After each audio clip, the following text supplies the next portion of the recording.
ابھی ہمارا دوسرا تہوار آنے والا ہے، عید الاضحیٰ کا تہوار. اس تہوار میں ہم اور آپ جس پیغمبر کی قربانی کو زندہ کریں گے، ابراہیم علیہ السلام، وہ پیغمبر آج سے ہزاروں سال پہلے عراق کی سرزمین پر نبی بنا کر کے بھیجے گئے.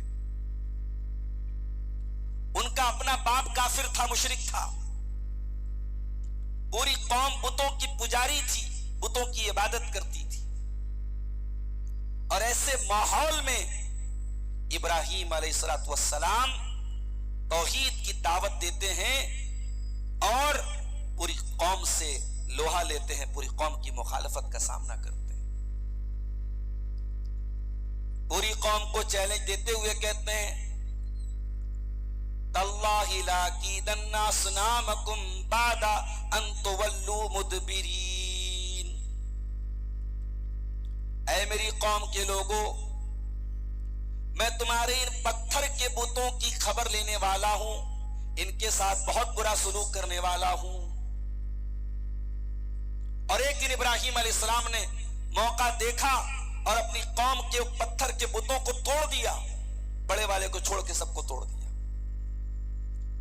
قرآن کہتا ہے فَجَعَلَهُمْ جُزَازًا إِلَّا كَبِيرًا لَهُمْ، بڑے والے بت کو چھوڑ کر کے ابراہیم نے سارے بتوں کو توڑ ڈالا. یہ فیضان نظر تھا یا کہ مکتب کی کرامت تھی، سکھائے کس نے اسماعیل کو آداب فرزندی.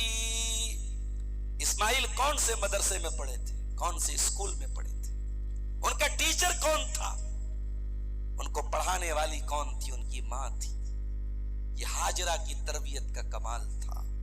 میری پیاری ماں اور بہنوں، آج دنیا تڑپ رہی ہے ہاجرہ کی جیسی ماؤں کے لیے.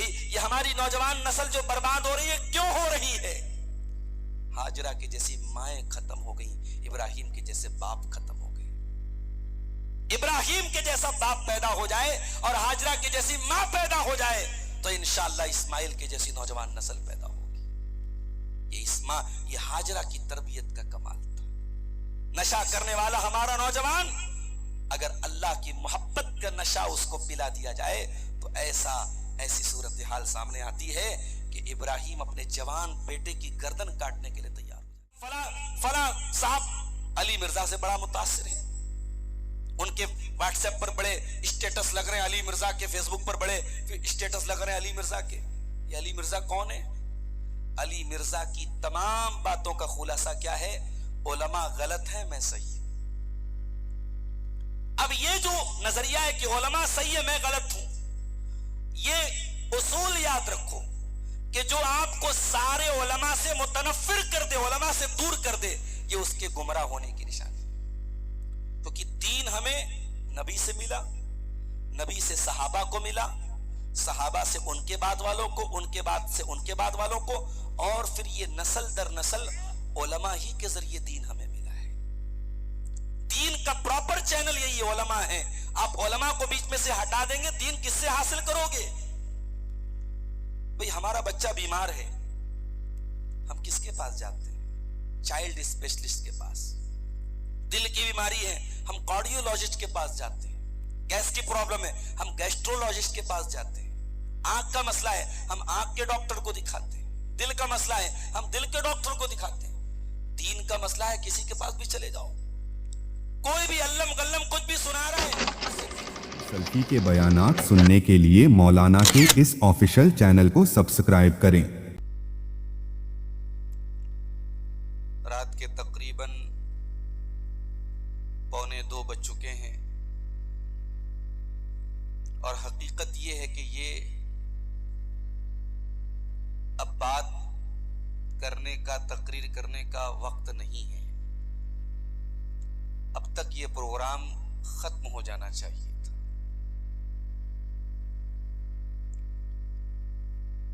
بس صحیح میں اس کے پہلے بھی پروگرام میں حاضر ہوا ہوں، لیکن آج کے پروگرام میں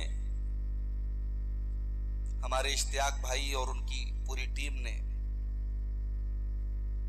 زیادہ محنت کی ہے, زیادہ علماء کو اکٹھا کیا ہے اور لمبا پروگرام بنانے کا پلان بنایا. میں یہ سمجھتا ہوں کہ 12 بجے تک 12:30 بجے تک پروگرام چلے کافی ہے. پوری رات یا 2 بجے رات تک 3 بجے رات تک تقریروں کا کوئی بہت مطلب نہیں ہے. ایک ایسے وقت میں جب آپ کی آنکھوں میں نیند بھری ہو, آپ مسلسل 10 بجے سے لگاتار تقریریں سن رہے ہیں, آپ کو کچھ سنانا آپ کے صبر کا امتحان لینا ہے. فضیلت الشیخ سید معراج ربانی حفظہ اللہ کی زبانی ابیات اسلامی عقیدے کی اہمیت, توحید کی اہمیت پر کچھ باتیں سماعت کر رہے تھے. ذمہ داروں کی طرف سے مجھے جو موضوع ملا ہے بہت ہی اہم موضوع ہے, اور سماج کے 2 طبقوں سے اس موضوع کا تعلق اور سمبند ہے. موضوع ہے اصلاح معاشرہ میں نوجوانوں کا کیا کردار ہے اور خواتین کا کیا کردار ہے. میرے بھائیوں, آپ توجہ کے ساتھ بیٹھیں گے اور تقریر سنیں گے تو میں آپ کو کچھ سنا پاؤں گا. اس وقت جو ہے بہت لمبی تقریر کرنے کا نہ ماحول ہے نہ مزاج ہے. آپ جتنے لوگ بھی یہاں ہیں سکون سے بیٹھیں, کچھ اہم باتیں اپنے موضوع پر میں کروں گا, آپ سنیں اور دعا کریں کہ اللہ تعالیٰ اس پر ہم سب کو عمل کی توفیق عطا فرمائے. ہم ایک لفظ استعمال کرتے ہیں نوجوان. ہم نے یہ کیوں موضوع رکھا کہ اصلاح معاشرہ میں نوجوانوں کا کردار, اس موضوع کی ضرورت کیوں پڑی. ہم نے یہ موضوع کیوں نہیں رکھا اصلاح معاشرہ میں بزرگوں کا کردار, اصلاح معاشرہ میں بچوں کا کردار. ہم نے نوجوانوں پر فوکس کیوں کیا, کیونکہ ہم جانتے ہیں کسی بھی سماج میں نوجوانوں کا بڑا اہم رول ہوتا ہے. کوئی بھی بڑا کام بغیر نوجوانوں کی شرکت کے, ان کی محنت کے اپنے انجام تک نہیں پہنچتا. یہ پروگرام ہوا ہے, اس پہ یقیناً بزرگوں کا مشورہ بھی شامل رہا ہوگا, لیکن اس پروگرام کو یا دنیا کے کسی بھی پروگرام کو کرنے میں جو مین لوگ ہوتے ہیں وہ نوجوان ہوتے ہیں. ابھی ہمارا دوسرا تہوار آنے والا ہے, عید الاضحیٰ کا تہوار. اس تہوار میں ہم اور آپ جس پیغمبر کی قربانی کو زندہ کریں گے, ابراہیم علیہ السلام, وہ پیغمبر آج سے ہزاروں سال پہلے عراق کی سرزمین پر نبی بنا کر کے بھیجے گئے. ان کا اپنا باپ کافر تھا, مشرک تھا, پوری قوم بتوں کی پجاری تھی, بتوں کی عبادت کرتی تھی, اور ایسے ماحول میں ابراہیم علیہ السلام توحید کی دعوت دیتے ہیں اور پوری قوم سے لوہا لیتے ہیں, پوری قوم کی مخالفت کا سامنا کرتے ہیں. پوری قوم کو چیلنج دیتے ہوئے کہتے ہیں تاللہ لاکیدن اصنامکم بعد ان تولوا مدبرین. اے میری قوم کے لوگوں, میں تمہارے ان پتھر کے بتوں کی خبر لینے والا ہوں, ان کے ساتھ بہت برا سلوک کرنے والا ہوں. اور ایک دن ابراہیم علیہ السلام نے موقع دیکھا اور اپنی قوم کے پتھر کے بتوں کو توڑ دیا, بڑے والے کو چھوڑ کے سب کو توڑ دیا. قرآن کہتا ہے فَجَعَلَهُمْ جُزَازًا إِلَّا كَبِيرًا لَهُمْ, بڑے والے بت کو چھوڑ کر کے ابراہیم نے سارے بتوں کو توڑ ڈالا. قوم کے لوگ جب میلے سے واپس آئے اور اپنے معبودوں کی یہ درگت دیکھی, قالوا من فعل هذا بآلهتنا انه لمن الظالمین. الظالمین. قوم کے لوگوں نے کہا, اے ابراہیم، ہم نے جو کچھ بھی کیا ہے یہ تمہاری عبادت کے لیے کیا ہے، ہم نے جو کچھ بھی کیا ہے یہ تمہاری عبادت کے لیے کیا ہے۔ قوم کے لوگوں نے کہا، اے ابراہیم، ہم نے جو کچھ بھی کیا ہے یہ تمہاری عبادت کے لیے کیا ہے۔ وہ کون ظالم ہے جس نے ہمارے معبودوں کے ساتھ یہ کام کیا ہے؟ قالوا سمعنا فتى يذكرهم يقال له ابراہیم.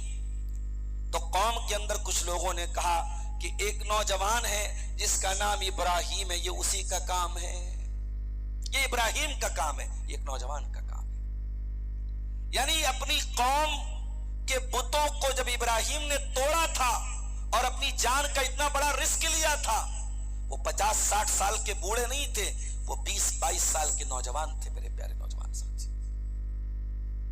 پوری قوم سے ٹکر لینا، یہ گٹس اگر کسی کے اندر ہو سکتا ہے تو ایک نوجوان کے اندر ہو سکتا ہے. کل جمعہ کا دن تھا، ہم اور آپ جمعہ کے دن سورہ کہف پڑھتے ہیں. سورہ کہف میں ہم ایک واقعہ پڑھتے ہیں کہ اللہ کے کچھ بندے اپنے دین اور ایمان کو بچانے کے لیے اپنی قوم، اپنے وطن، اپنے ماں باپ کو چھوڑ کے پہاڑ کی گفا میں چلے گئے. جب قرآن یہ واقعہ بیان کرتا ہے تو قرآن ایک چیز کو ہائی لائٹ کرتا ہے، انہم فدیۃ آمنوا بربہم وزدناہم ہدی. اپنے ماں باپ کا محل چھوڑ کر، اپنے بال بچوں کو چھوڑ کر، اپنا گھر پریوار چھوڑ کر اپنی توحید کو بچانے کے لیے پہاڑ کی گفا میں جانے والے اور غار میں جانے والے یہ چند نوجوان تھے، یہ 20-22 سال کے نوجوان تھے. قرآن کریم ہائی لائٹ کرتا ہے کہ وہ نوجوان تھے. پتہ یہ چلا کہ قربانی کا جو جذبہ اور اللہ کے لیے تن من دھن قربان کرنے کا جو جذبہ ایک نوجوان کے اندر ہو سکتا ہے، وہ کسی اور کے اندر نہیں ہو سکتا. میرے پیارے نوجوان ساتھیوں، اس نوجوانی کی اہمیت کو سمجھو، اس نوجوانی کے مقام کو سمجھو.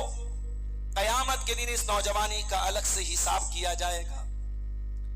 اللہ کے پیارے رسول صلی اللہ علیہ وسلم فرماتے ہیں، لا تزول قدم ابن آدم من عند ربہ یوم القیامہ. قیامت کے دن انسان اپنی جگہ سے ہل نہیں پائے گا جب تک 5 سوالوں کے جواب نہ دے دے. عن عمرہ فیما افنا، تو نے اپنی زندگی کو کہاں گزارا. وعن شبابہ فیما ابلا، تو نے اپنی جوانی کو کہاں گزارا. جوانی کے بارے میں الگ سے سوال کیا جائے گا. تیری جوانی کہاں گزری تھی؟ تیری زندگی کا 20 سے لے کر کے 40 سال کا دور کہاں گزرا تھا؟ آج ہمارا نوجوان کہاں ہے میرے بھائی؟ اتر پردیش کا ایک علاقہ ہے سنبل. پچھلے دنوں یہ علاقہ بڑا ہائی لائٹ ہوا، دنگے فساد ہوئے وہاں، پولیس کی گولی سے کچھ نوجوان مرے بھی وہاں، مسجد مندر کا معاملہ بھی وہاں اٹھا. میں ایک دن نیوز دیکھ رہا تھا، سنبل میں پولیس نے ایک ہوٹل پہ ریڈ ماری. پولیس کو خبر لگی کہ ہوٹل میں غلط کام ہو رہا ہے، پولیس نے ریڈ ماری اور 14 لڑکے لڑکیاں وہاں پکڑے گئے. غور کرنے والی بات یہ تھی کہ ایک ایسے شہر میں جہاں مسلمانوں کو لے کر کے حالات بہت اچھے نہیں ہیں، اس شہر میں ہوٹل پر ریڈ پڑتی ہے اور 14 لڑکے لڑکیاں اریسٹ ہوتے ہیں. ان 14 میں سے 8 لڑکیاں جو ہوتی ہیں، ان کی تصویریں اور ان کے ویڈیوز جب وائرل ہوتے ہیں، اس میں زیادہ تر برقع نشین ہوتی ہیں، مسلمان لڑکیاں ہوتی ہیں. ہماری قوم کہاں ہے میرے بھائی؟ ہماری نوجوان نسل کہاں کھڑی ہے؟ بدکاری، بے حیائی، بے شرمی، بے غیرتی کی کون سی سیما ہے جو ہم نے پار نہیں کی ہے؟ ہماری طاقت، ہماری انرجی کہاں خرچ ہو رہی ہے؟ ابھی ربانی صاحب تقریر کر رہے تھے، توحید پر بات کر رہے تھے کہ صاحب یہ تار ہے، تار میں سے اگر کرنٹ نکال دو تو تار بے جان ہو جاتا ہے، کوئی بھی پکڑ کے کہیں بھی پھینک سکتا ہے. اور تار کے اندر کرنٹ ہے تو تار کو کوئی چھونے کی ہمت بھی نہیں کرتا. تو توحید کا کرنٹ ہمارے اندر ہونا چاہیے.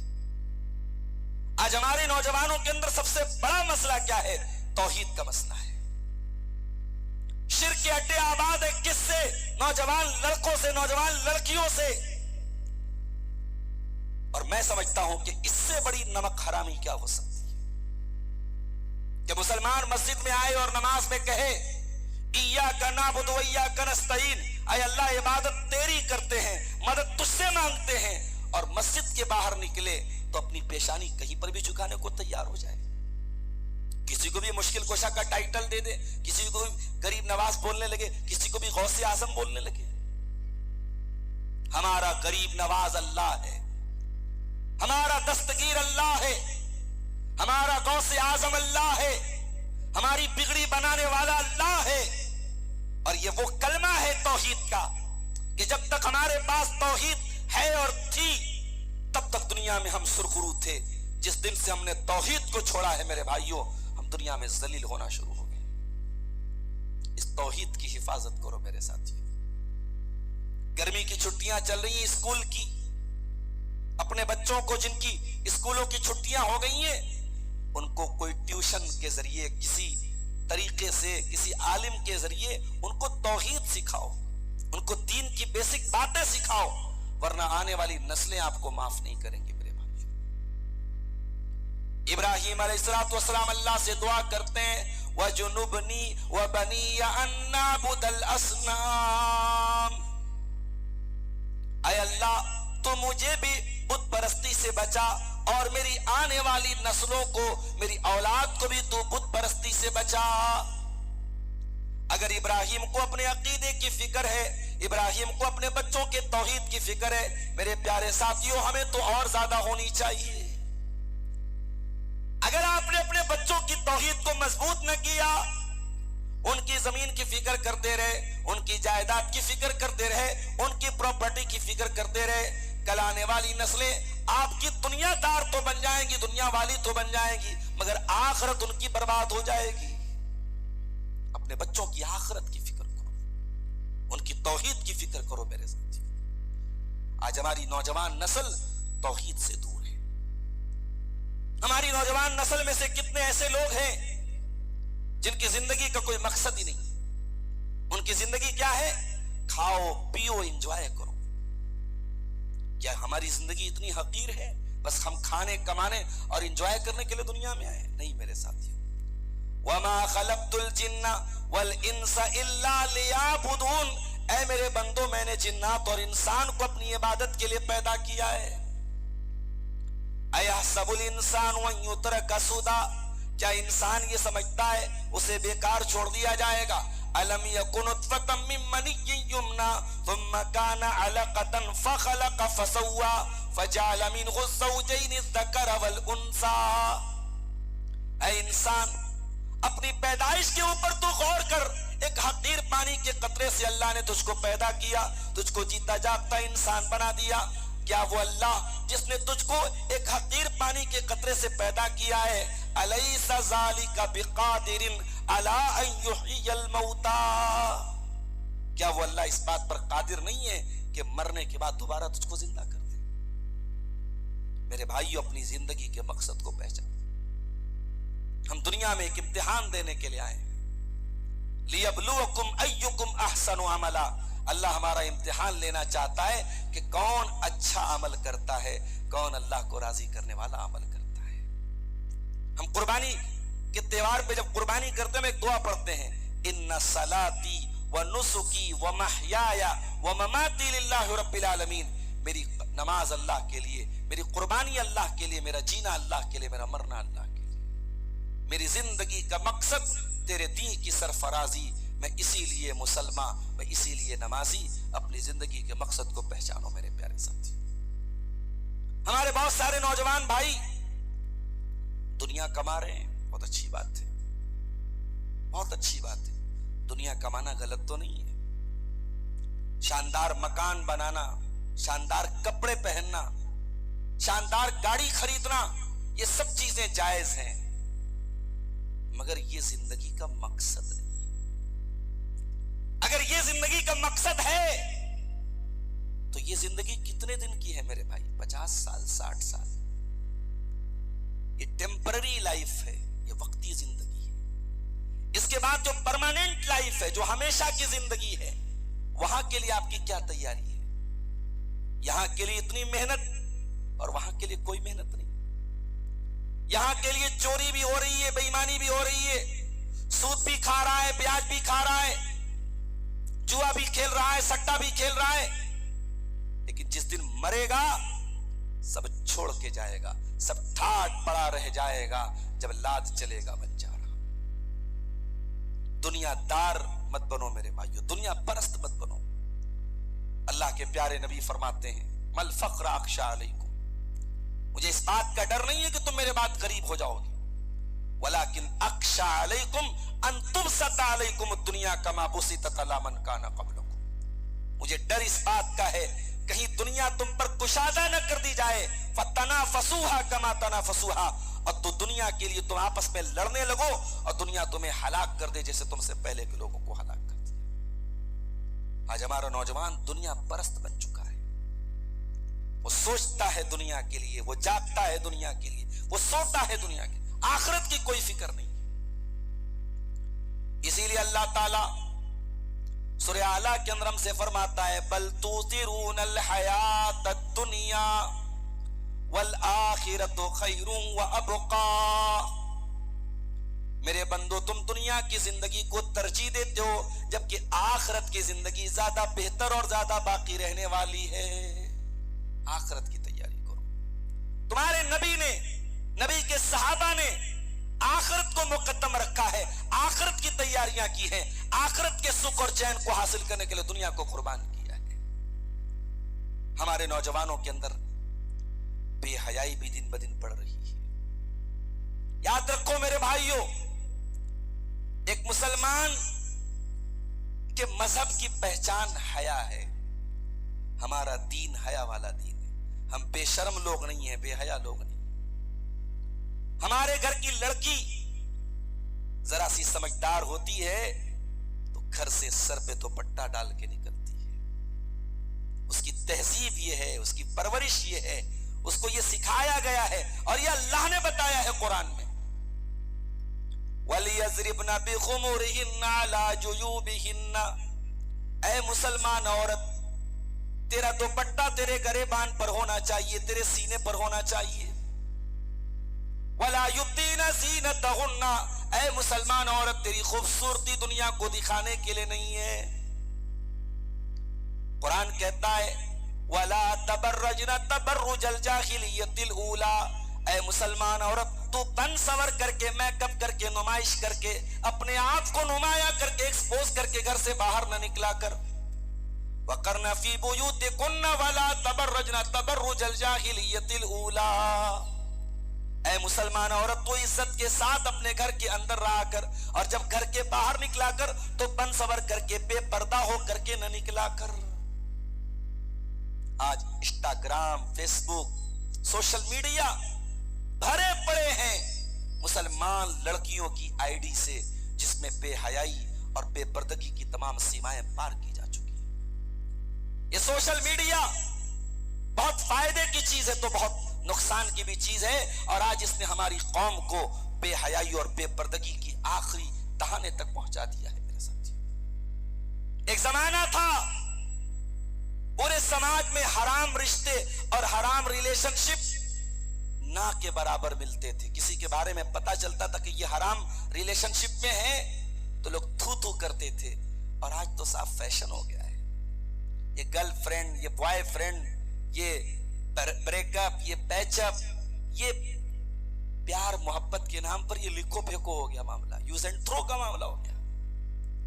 زناکاری اور بدکاری کہ اس مقام تک ہمارا سماج پہنچ گیا کہ اب پاک دامنی کو چراغ لے کے ڈھونڈنا پڑتا ہے کہ کون پاک دامن ہے, کون زنا سے بچا ہوا ہے, کون بدکاری سے بچا ہوا ہے.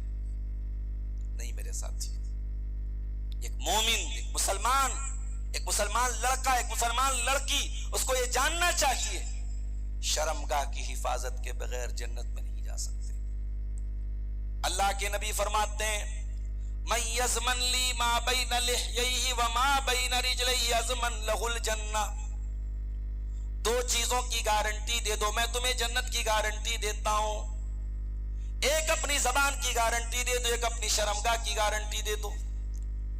قرآن جب کامیاب لوگوں کا تذکرہ کرتا ہے اللہ فرماتا ہے والذین ہم لفروجہم حافظون, میرے کامیاب بندے وہ ہیں جو اپنی شرمگاہ کی حفاظت کرتے ہیں، جو زنا نہیں کرتے، جو بدکاری نہیں کرتے، جو حرام طریقے کا کوئی غلط کام نہیں کرتے. اور اللہ کے نبی کی وہ پیشن گوئی آج پوری ہو رہی ہے. آپ نے فرمایا تھا اس اللہ کی قسم جس کے ہاتھ میں میری جان ہے، دنیا تب تک فنا نہیں ہوگی حتی یتصافد الناس کما یتصافد الحمیر. لوگ عام راستے میں پبلک پلیس میں زنا کریں گے، بدکاری کریں گے، ایسے گدھے اور جانور کرتے ہیں. سرے عام بدکاریاں ہوں گی. قیامت کے پہلے وہ دور بھی آئے گا. آج وہ دور آ رہا ہے.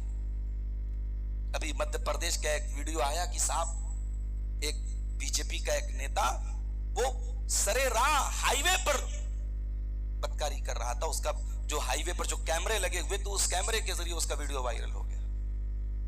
یہ دور ہے میرے ساتھیوں، بدکاری اور زناکاری کا عروج ہوتا چلا جا رہا ہے. ایک ایسے دور میں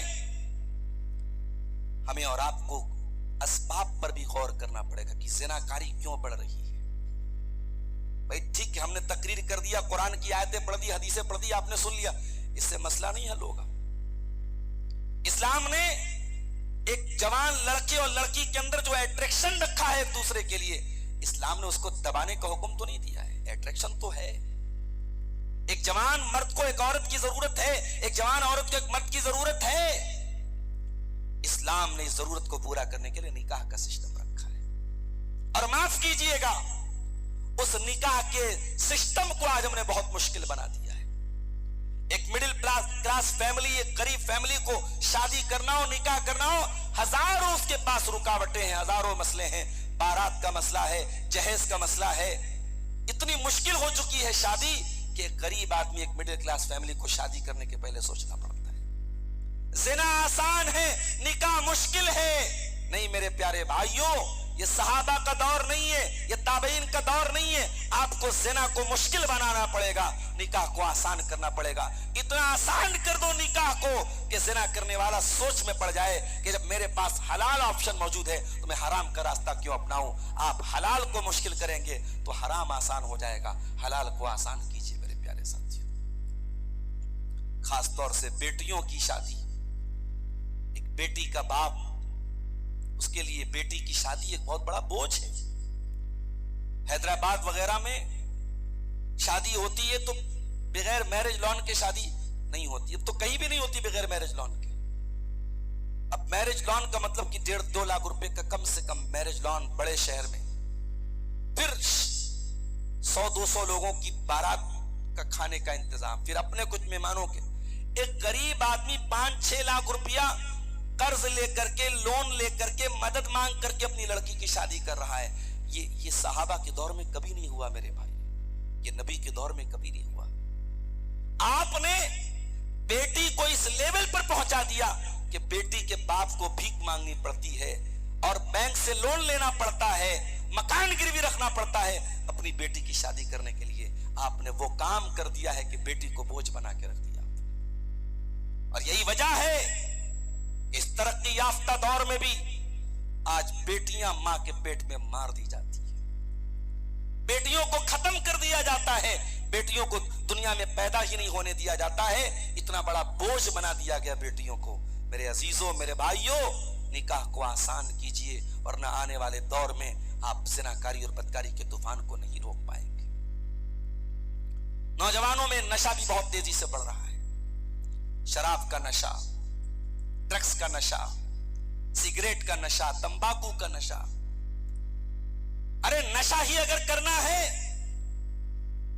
اپنے اندر اللہ کی عبادت کا نشہ پیدا کرو جو صحابہ کے اندر تھا. تتجافا جنوبهم عن المضاجع يدعون ربهم خوفا وطمعا ومما رزقناهم ينفقون. اللہ کے نیک بندے اپنے بستر پر راتوں کو چین نہیں ملتا ان کو، اپنے بستر کو چھوڑ کر جب تک اللہ کی بارگاہ میں تہجد کی نماز کے لیے کھڑے نہ ہو جائیں، جب تک قیام اللیل کے لیے کھڑے نہ ہو جائیں، ان کو چین نہیں ملتا. یہ نشہ ہے، یہ اللہ کی محبت کا نشہ ہے. یہ نشہ اپنے اندر پیدا کرو میرے بھائی. اور جس کے دل میں اللہ کی محبت کا نشہ پیدا ہو جائے وہ اللہ کے لیے سب کچھ قربان کرنے کو تیار ہو جاتا ہے. کسی کو بڑھاپے میں پہلوٹی کی اولاد ملے اور اللہ کہے کہ اے ابراہیم جاؤ اپنے بچے کو مکہ میں چھوڑ کے چلے آؤ, اور وہ مکہ ایسا مکہ بے وادن غیر ذی زرع, جہاں اناج کا ایک دانہ نہیں تھا, پانی کا ایک قطرہ نہیں تھا, اس مکہ کی بے آب ہو گیا سرزمین میں حکم دیا کہ جاؤ چھوڑ کے چلے آؤ. ابراہیم چھوڑ کے چلے آئے. اور میری پیاری ماں اور بہنوں, جب ابراہیم اپنے بیوی بچے کو چھوڑ کے آ رہے تھے تو میری ماں ہاجرہ نے بس ایک ہی سوال پوچھا تھا, اللہ امرک بہذا, اے میرے سرتاج کیا یہ اللہ کا حکم ہے, اللہ کا فرمان ہے؟ ابراہیم نے کہا کہ ہاں اللہ کا فرمان ہے. ہاجرہ جب یہ سنتی ہے کہ اللہ کا حکم ہے, عورت تھی نا, عورت تو بہت کمزور ہوتی ہے. رات میں 12 بجے آپ کو بسئی سے مرزا پور ریلوے اسٹیشن جانا ہو, مرد تو آرام سے چلا جائے گا, عورت نہیں جائے گی, عورت کمزور ہوتی ہے, عورت کمزور ہوتی ہے, عورت جذباتی ہوتی ہے. میں کہتا ہوں اگر عورت کے اندر ایمان کی طاقت پیدا ہو جائے, عورت سے مضبوط کوئی نہیں ہوتا.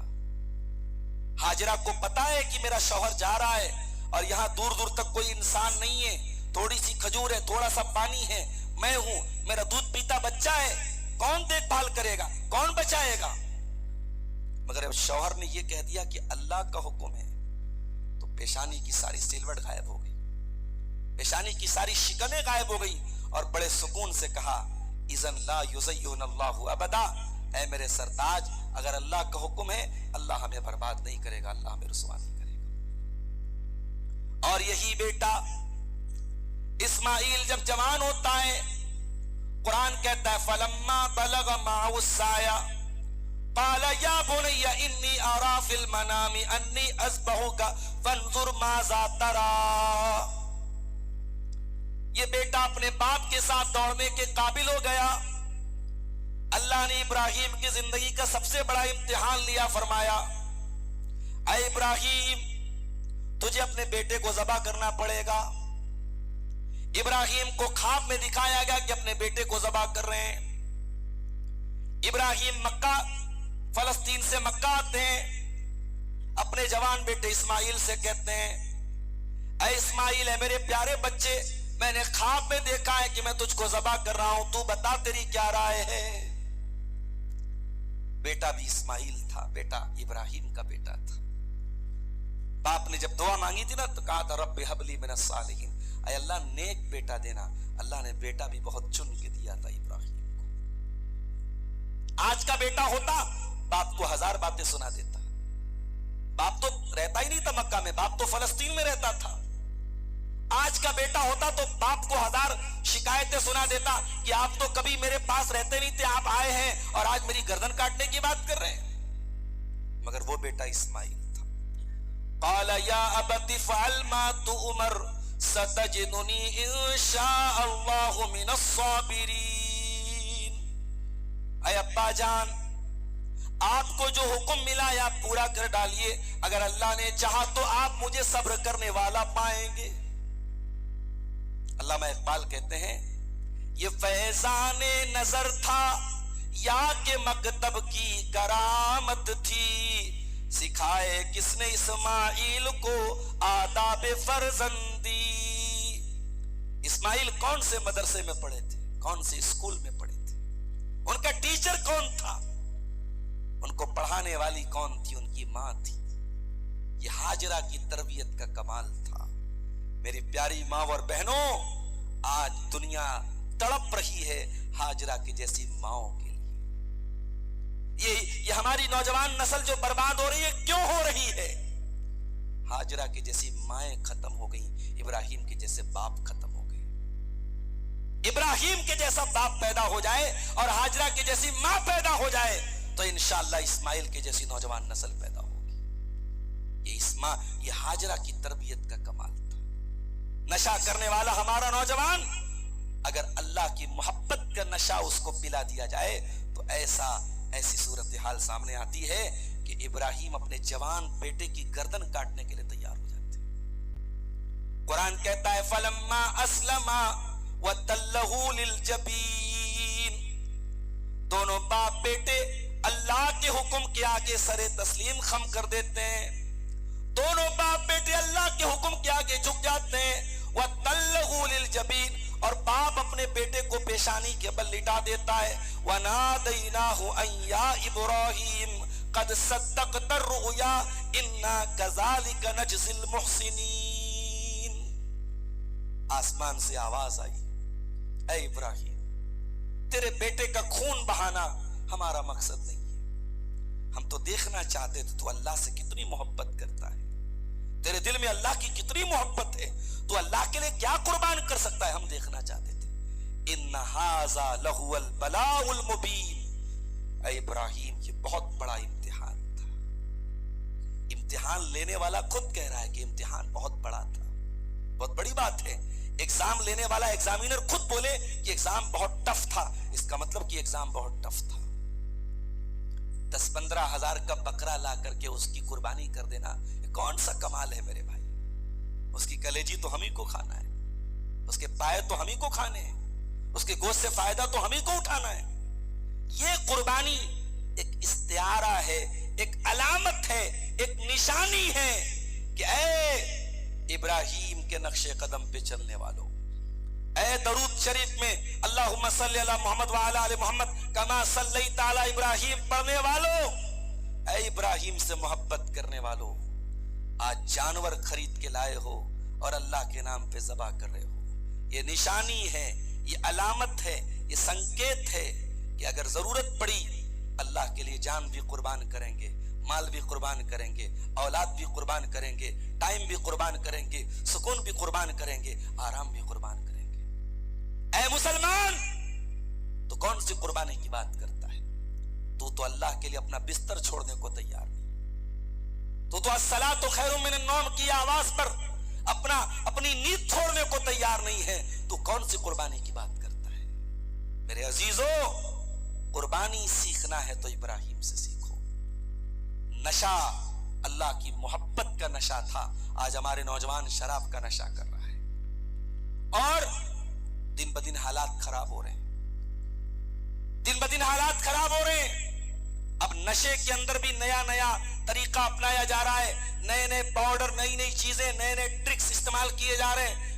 میرے نوجوان ساتھیوں, یہ جسم اللہ نے آپ کو جو دیا ہے یہ امانت ہے. اس جسم کو برباد کرنے کا آپ کو کوئی ادھیکار نہیں. کسی بھی طریقے کا نشہ جو آپ کے شریر کو برباد کر رہا ہے, اس نشے کو چھوڑ دو میرے ساتھیوں. یہ نشہ آپ کے شریر کو کھوکھلا کر رہا ہے. ممبئی کے بعض علاقوں میں مجھے بتایا گیا, وہاں پہ ایک نشہ ہوتا ہے جس کو ایم ڈی بولتے, ایم ڈی. اتنا خطرناک وہ نشہ ہوتا ہے, وہ نوجوانوں کی پوری اتڑی کو برباد کر دیتا ہے. اور بڑی تیزی سے وہاں نوجوانوں میں اسکول کے بچوں کو باقاعدہ سپلائی کیا جا رہا ہے, اور مسلم علاقوں میں بہت تیزی سے اس کا پرچلن بڑھ رہا ہے. نوجوان برباد ہو رہا ہے اس کے پیچھے, لڑکے لڑکیاں سب برباد ہو رہے ہیں. نشے سے اپنے دامن کو بچاؤ میرے ساتھی. نوجوانوں کے اندر ایک چیز ہم اور دیکھ رہے ہیں, طاقت کا غلط استعمال. تھوڑی باڈی شاڈی بن گئی, تھوڑا بدن بن گیا, اس کو مار دیا, اس کو پیٹ دیا, اس کو دبا دیا, اس کی زمین پر ناجائز قبضہ کر لیا, اس کا حق مار لیا, اس کی بہن بیٹی کو اٹھا لیا. خبردار, طاقتور بنو. اسلام آپ کو طاقتور بننے سے نہیں منع کرتا. طاقتور بنو, اللہ تعالیٰ کو طاقتور پسند ہے. المومن القوی خیر واحب الی اللہ من المومن الضعیف. اللہ کو طاقتور مومن زیادہ پسند ہے. ایمان کی طاقت بھی پیدا کرو, عمل کی طاقت بھی پیدا کرو, پیسے کی طاقت بھی پیدا کرو, بدن کی طاقت بھی پیدا کرو, مگر طاقت کا کبھی مس یوز مت کرنا میرے ساتھیوں. ابھی آج ہی میں نے ایک غزل لکھی تھی, تو اس غزل میں ایک شعر تھا کہ وہ جو ہواؤں میں اڑتے تھے نیچے مٹی میں سمائے ہیں. جو لوگ ہواؤں میں بہت اڑتے ہیں, ایک دن آتا ہے ان کو مٹی میں سمانا پڑتا ہے, مٹی میں دبنا پڑتا ہے. اور جو شاخیں جھک کے رہتی ہیں وہی دامن بچائے ہیں. جو شاخیں نازک ہوتی ہیں, جو اپنے اندر تواضع اور خاکساری پیدا کرتی ہیں, وہی شاخیں طوفان میں بچ کے رہتی ہیں. میرے نوجوانوں, تکبر سے بچو, اہنکار سے بچو, غرور سے بچو, طاقت کے غلط استعمال سے بچو.